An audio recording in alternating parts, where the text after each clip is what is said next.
Good evening, viewers, and welcome again to Discovering Truth. And I am Pastor Forbes from the Gateway Abiding Word Ministries and in the Gambia.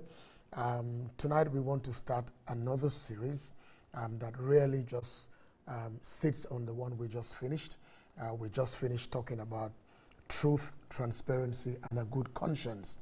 And for 4 weeks and 4 sessions, we've been dealing with this, discussing it because we are all aware that our nation is being rebirthed, and we have collectively called it the New Gambia. It means that what we had before maybe was not what we wanted. And there is so much promise, there is an excitement, and there is a possibility, not just with us as Gambian citizens and everybody who resides in the Gambia, but also our friends and those multilaterals and bilaterals who really have a heart for us, not just to come and invest and take out, but to see a success story. We all together want this New Gambia. Now, the New Gambia cannot just be a cliche, it can't just be a phrase, it can also be a wish and a hope. It's good for us to have that, but for every idea, every hope, every aspiration, there's got to be some kind of planning, arrangement, and real intentional working through to get the outcomes that we desire. And because we are still at a foundational stage and very nascent in many ways, having to first unlearn many things which became normative in our country and coming back to learn what is good, which probably we thought was not good. And we see the kinds of interface going on in social media, going on radio stations, programs on the television, all different discourses, because we all want to arrive at a defined New Gambia. And for the last 4 weeks, we've been saying that there are many fundamental, foundational, and pivotal building blocks that we need. And for the last 4 weeks, we dealt with 3: truth, transparency, and a good conscience. And tonight, I want to start what I call integrity and uprightness. Integrity and uprightness. And I'm sure since we're just a few days away from voting for our mayors and area council chairmen and all that, this is going to help us. That will be a people who vote integrity, vote truth, transparency, uprightness, and good conscience, and go away from the limiting possibilities of party affiliation, tribal affiliation, and the things that will never work for national cohesion. Because there is a scripture in the Bible that says, if the dog goes back to its vomit, then there is really nothing. It's like you're a dog chasing its tail. We are going round and round. We know what is bad, but sometimes we tend to want to go there by default. And that's why we must deliberately, determinedly, intentionally steer ourselves away. Now, it is said that a generation usually is about 30 years, and we have talked so much about 22 years. That's almost a generation. So that means that the children born in that period probably also have to be reoriented as they are young adults, and their concept of life has to somehow be interfaced in what we also call or want to see as the New Gambia. So there is Constitutional Review Commission, there is TRRC, there is JANE Commission, there is so many things going on, and we have to come somewhere at a beachhead where we say this is the outcome we all want, so that that 2 words that become the phrase never again will be etched in the Gambian spirit and heart. Irrespective of what becomes national political climate, there's never again going to be a need for us to reinvent the new Gambian to the second power, and we keep reinventing all the time. And so integrity and uprightness will be critical, especially as we go to the votes, to the polls in 4 days' time on the 12th of May. Having said that, there is a scripture in the Bible. It is in the book of Psalms, Psalms 25, and it is verse 21. Psalms 25 and verse 21. And this is what it says: may integrity and uprightness preserve me, for I wait for you. This was somebody's prayer to God. And because it's scriptural, you can extract it and apply it and see that it stands on the principle of truth. Let integrity and uprightness preserve me. Now, nobody needs to tell anybody how challenging these two are, because integrity, to all intents and purposes, means to be one. It is it's an embellishment of the integer one, wholeness, completeness, perfection, blameless, innocence. What you see is what you get. What you say is what you mean. What you mean is what you say. What you are in China, you are in Venezuela, you are in Timbuktu, Mali, you are in Alunhari, Gambia, you are in Diabugu, Sutukoba, Serekunda, you are in Kampala. It's the same. You are the same. You are integrated. Your integrity, your sameness, your wholeness, your oneness, your completeness, your innocence is the same. And you can see that it sits on truth and transparency and good conscience. You cannot be a person of integrity when truth is not in your life, when you are as opaque as anything. That can be integrity. You can't be a person of integrity whose conscience has been seared or roasted. You really don't care, or you are situationally ethical. As long as it's, money comes, you'll do it. Occasionally you see these pranks that people send on social media, and they ask you, if you are going to be given $10 million, will you slap your mother? Why would you do that? Why would you do that? You equate your mother's life to $10 million, the woman that carried you in her womb for 9 months or thereabout. No. So integrity is a crucial key national non-negotiable for the new Gambia. And not just at political levels, but even in the schools. We must start teaching that. It must be part of the educational curricula. Integrity, entirety, oneness, perfection. And then also uprightness. Uprightness. You got to be straight. You got to speak the truth. You have to not be somebody who is duplicitous. And because we live in a world where somebody called it a rat race, it is possible that when you look on your right and you look on your left, you notice that, well, people are not really people of integrity anymore. In fact, integrity is becoming an extinct word. And as for uprightness, nobody is straight. So why should I try to be straight when everybody is bent, everybody is duplicitous, everybody is dubious, the systems, the things we trusted in, everything is wrong. People are calling right, left, wrong, right. The things that we all know are common sense. We are being told that we are parochial, homophobic, narrow-minded. It's like, so what is truth anymore? What is uprightness? What is being straight? But for us as a nation, that we want to be the new Gambia, because except you are from another planet, nobody needs to tell us what we all went through and possibly what we all contributed as it occurred and unraveled and almost became normative in our lives. And so now that there is an unlearning and there is a deliverance and there is, if you like, even a psychological transformation, we need to consider these two, added to truth, added to transparency, and added to a good conscience. I want to posit to us, we must add integrity and uprightness. I remember an incident which I just want to say it because I know it will help, but I'm not saying it to blow any trumpet. A couple of years ago, I was invited to attend a conference in East Africa. And the person that invited me, took care of everything that concerned me from Banjul all the way to Dar es Salaam and back. And that meant air ticket, business class. That meant my hotel, per diem, and everything. And that trip was such that we had to detour into a South African country for about 2 nights. And so we spent 2 nights in a South African country, and then we proceeded to East Africa. And of course, when we got to South Africa, my hotel was also paid for, and everything that concerned me was paid for. But when we were leaving, I had been given the per diem for 5 days, because that was the time we were going to spend in Dar es Salaam for this annual conference. But we ended up spending 3 days, because 2 days were in this Southern African country. So I remember upon returning, I retired the interest of the 2 nights and everything that was catered per day.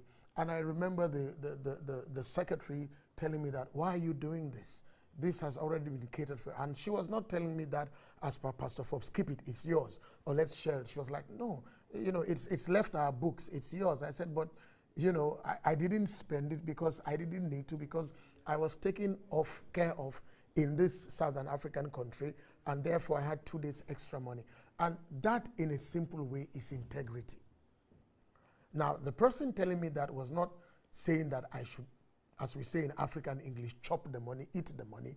And when I retired it to her, I also know her because of that institution's integrity, that she did not pocket the money. Because, you see, the error about that is that, are you worth 2 nights per diem for your integrity, your name, your dignity, your family name, and for you to be just blistered all over the world because of 2 nights per diem? Your integrity must be worth more than that. And so she laughed, and I turned away from it. And one of the lessons you learn from integrity is that, look, let's call a spade a spade. If that wasn't given to you, you wouldn't have known. And if those who knew it before you knew it didn't tell you, they would have eaten it. So what even you think you are taking and keeping, other people who want to behave like you will be doing things to you that you don't even know and are not aware of because nobody told you. And so as we journey in this new Gambia, integrity and uprightness must be non-negotiable, must be key. Are they popular? Certainly not in our world. Irrespective of your color, irrespective of the hemisphere we live in or the continent, who talks integrity? Which school teaches integrity? Which university gives you a degree in integrity? Who teaches uprightness? The more corrupt you are, the smarter you tend to be, because everybody plays it. Money is called motivation money. It's called under the table. It's called incentive. It's called all kinds of things. Some people even wrap it under CSR. It has all kinds of names. But you see, there's something about integrity. And that brings me to the foundational scripture that I want to read. Psalm 25:21 is just the introduction, and that's the one that said, may integrity and uprightness preserve me. Maybe you can type it, embolden it, laminate it, or let it be your screensaver on your laptop, or let it be what opens your laptop. May integrity and uprightness preserve me. Because there was a young man that worked for his uncle. His name was Jacob. His uncle was Laban. And after about 20 years, and the boy saw that he was going nowhere, but his hard work rather was prospering his uncle's business, and the uncle was not really, remunerating him commensurate to his effort and his energy and his prayer and his input. He woke up one day and thought, I'm going to stop. And the man panicked and said, look, I'll give you anything, because I've learned that since you joined my company, things are good for me. And and then he said, look, I just want to go, just give me my own to start with. Give me a few sheep and goats. And then the uncle said, okay, take this one, and I'm going to put a journey of 3 days distance between you and me and all that. And then he made a statement. The young man said, my integrity will answer for me. Because integrity speaks, it answers. When we were doing the series on truth, transparency, and good conscience, in the final last part, which was part 4, I remember saying that I was a young boy when I was aware of a scenario where money was missing in some place, and people were casting aspersions to somebody because she was in charge of that institution. And the person just was as calm, as relaxed as they could be, until they went to this big meeting, and she was given the opportunity to speak, and she opened the books and showed them who actually took the money. And I remember that person telling us as young people that people came around and said, we were not shaken because we knew your integrity. Ladies and gentlemen, let me make this statement. Integrity will give you things that sometimes money will not give you. Integrity will give you things that money will struggle to buy, because people trust you. They trust you. There are people who have signed millions of dollars of contracts with people without asking for 2 letters of referee, without asking for all kinds of things. There are people who have let people into their homes. There are people who you have let into your homes. There are people who you've signed for as referees. There are people who you've lent money, not even being sure you will see them again. But their integrity spoke for them. And you praise them whenever you see them. You use them as an example because that is integrity. This institution, religious institution, church that I spoke about, obviously it's integrity. It's integrity. And you can tell that for that secretary to have done that, it means that it's integrity that emanates from the top. It's something she sees the boss doing because the books are there. When the accounts and the auditors come, they can see. Even without the auditors, people can tell. I mean, if for example, an economy ticket from Banjul to Dhaka is invoiced at $25,000, it's not possible, except it's maybe a private jet, except that. But if it's an ordinary Brussels airline, I'm sure even business class cannot be more than $1,000. Economy is maybe about $350, $360. And so when you inflate, even though you are doing it as a syndicate, as a group, as a clique, as a club, you are all a disappointment. The whole team is a disappointment. And you know the fact of life, ladies and gentlemen, we are told that a chain is as strong as its weakest link. What that means is that somebody will talk one day. Somebody, look at the commission that's going on. People will talk. Somebody will write. Somebody wrote something before they died and, deposited it in the bank and said, when I die, let this be read. Truth always comes out. And so it's best for us as we consider our desire for a new Gambia, for it not just to be in our mouth, yet everything that we do seems to be the same as old Gambia. Jesus Christ taught a lesson. And in that lesson, he said that no person puts new wine in old bottles. It's a lose-lose. The wine will break the bottle will break, the wine will disappear, everybody loses. So you must have a win-win scenario. You want a new Gambia, you need the receptacle in our thinking, in our mindset, in our orientation, non-tribal, non-religious bigotry, non-political, non-entitlement mentality. We must think Gambia. And once we have that receptacle, then the new Gambia can float in. And then the best of us will come back. Ladies and gentlemen, this could be your prophetic wake-up call, Gambia. Listen, today a lot of our sons and daughters who went into exile, who were thrown away, are coming back. Over 22 years, some of them left. We meet them, we stand, we stop our cars, we hug each other. Christmas of 2017 was phenomenal. You saw people who you had even forgotten about. They all went out because the old Gambia threw them out. Now they want to come home. They are coming home. Are we going to throw them out? Because what they probably are going to find is that it's just the same. No. If it's new, it has to be transformative. It's got to be transformational. It must be manifestly seen to be a new Gambia. So you and I must work together as our national vision says, the combination of government and people, or our national pledge, working in unison. We must work together. Dakar is run by a mayor, so Banjul, which is smaller, can be run by a mayor, as can be KMC. Do we need to tell ourselves and publicize the catastrophic environmental hazards we all go through every day in our capital and in the largest municipality? I have friends who I bring to this country, and I'm ashamed to say it as a Gambian. A lot of them say they've been to Banjul, and I make it a point of duty, or at least I did, that we don't take them to Banjul. They believe they've been to the capital, but they haven't, because the capital was an eyesore. So who's going to fix it?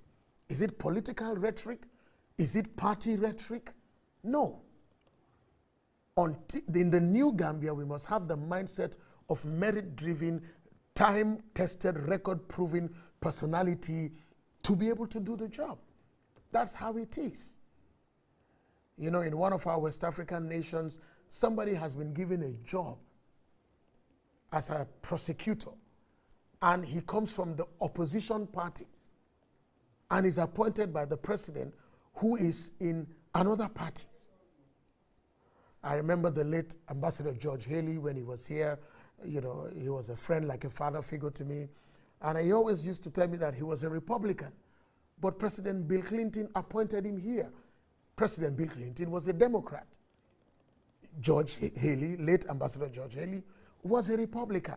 Because if you want the best outcomes and you want the merit, it is not ki jola la, ki akula, ki serin la, ki gourmet la, ki ahmadiyya la, ki. It does not matter. If we want the best outcome, it's the best outcome. Some of the things we are fighting locally, when we travel abroad, we go to those same institutions. And those same institutions train us. And we come back, and yet we want to deny people the best. No.